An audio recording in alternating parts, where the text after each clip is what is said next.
Bonjour, je suis Anastasia. Bonjour, je suis Nicolas. Alors bienvenue dans notre nouvelle maison. C'est l'aboutissement d'un projet qui a commencé il y a Un an et demi. Un an et demi, oui. On était locataire sur la Côte d'Azur et on voulait être propriétaire. On voulait trouver une maison à nous. Donc on a commencé à chercher sur la Côte d'Azur, mais évidemment comme on avait un budget super réduit et puis des critères assez précis, on n'a pas trouvé. On a eu beau chercher sur la Côte d'Azur, dans l'arrière-pays, partout. Aux Alpes, on n'a rien trouvé. Alors derrière nous, je vous montre la maison. Voilà. Je vous ferai un plan plus rapproché. Donc on a cherché et puis on n'a pas trouvé. On a élargi notre champ de recherche. Élargi jusqu'au moment où on s'est retrouvé dans le sud-ouest. Alors c'était pas... Enfin c'est une région que je connaissais parce que j'ai fait mes études à Toulouse. Et puis que j'ai un copain de promo que tu connais. Stéphane. Ouais, qui habite dans le coin. Et à chaque fois qu'on venait le voir, on se disait la région est quand même super sympa. Et donc, on a contacté les agences, on a regardé les annonces sur Internet. Et au mois de juillet, donc il y a un an, plus d'un an, on a loué une maison pendant un mois pour faire... À côté d'Albi, oui. À côté d'Albi. Pour chercher pour chercher, pour visiter surtout. Visiter. Pratiquement tous les jours. Ouais. On a visité presque tout ici. J'ai le sentiment vraiment qu'on a vu tout. Ouais, alors c'est dans les derniers jours du mois qu'on a visité cette maison avec l'agent immobilier. Donc on a fait le tour et puis l'agent est reparti. On est resté dans le jardin de la maison. À côté de cet arbre. On a fait un pique-nique, oui, à côté de l'arbre que vous voyez derrière nous. Voilà, cet arbre-là. On a fait un pique-nique, on a discuté. Et Anastasia, elle était tombée amoureuse immédiatement de la maison. Oh, immédiatement. Moi, c'était plus progressif. Je vous ai dit, achète, ça appelle immédiatement, fais offre, ça c'est vraiment... Et comme vous savez, c'est toujours les femmes qui ont le dernier mot dans ces genres de décisions. Enfin bref, je me suis fié à son instinct et puis on est retourné voir l'agent immobilier immédiatement et on lui a fait une offre. Alors... C'est première dépendance par là. Oui, alors derrière, voilà. Première dépendance. Et là, deuxième dépendance, si la caméra veut bien rester avec nous.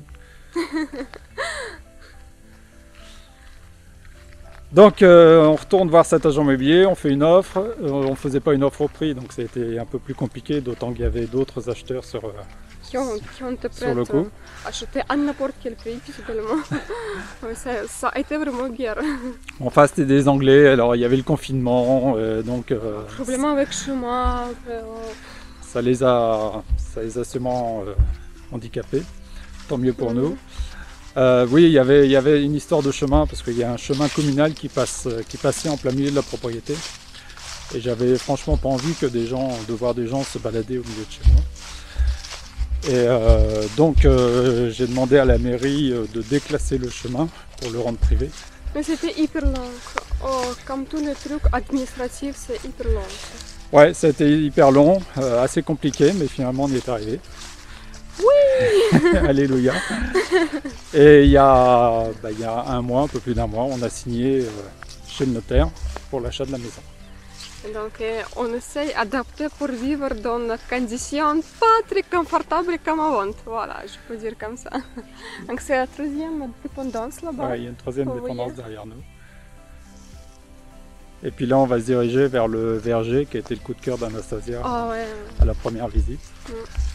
Donc oui, la maison n'est pas équipée de chauffage, il n'y avait pas de meubles, enfin il n'y a rien pour y vivre.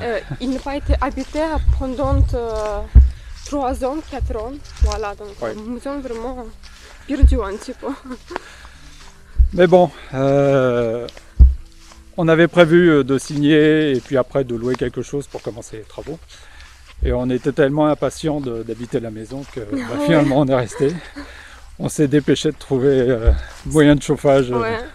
Enfin, comme c'était en juillet, on n'avait pas eu besoin de chauffage immédiatement, mais quand même pour l'eau chaude. Et on a acheté des matelas pneumatiques pour dormir. Premier jour. Ça a été du camping dans la maison. Ah ouais. Mais bon, bah, progressivement on s'installe et puis des fois on se dit mais qu'est-ce qu'on est venu faire dans cette galère avec cette vieille maison où il y a tout à faire. Ouais. Et puis bah, ce matin on prenait le petit déjeuner au Ouais, soleil. regardez-vous, c'est magnifique vraiment. Et là on se dit bon finalement c'était le bon choix. Voilà, donc bah, on fait on a décidé de faire une chaîne YouTube pour présenter nos aventures à des gens qui seraient à peu près dans la même situation que nous. C'est-à-dire pas beaucoup de budget, donc nécessité de faire beaucoup de choses soi-même pour réduire les coûts. Mais avec un grand rêve. Un grand rêve, vivre dans le paradis. Oui, avec un grand rêve, une grande motivation et pas mal de travail. Mais heureusement, il y a quand même beaucoup d'informations sur Internet qui permettent de faire beaucoup de choses soi-même.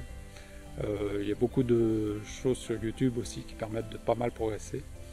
Donc voilà, on s'est dit on va apporter notre pierre à l'édifice et on va partager nos aventures, nos succès, nos échecs, parce que sûrement qu'on en aura. Nos essais. Nos essais, ce qu'on apprend. Partout. Voilà, donc bah, si vous voulez nous suivre, bienvenue sur la chaîne, abonnez-vous. Et puis on vous retrouve pour la vidéo suivante où on présentera l'intérieur de la maison.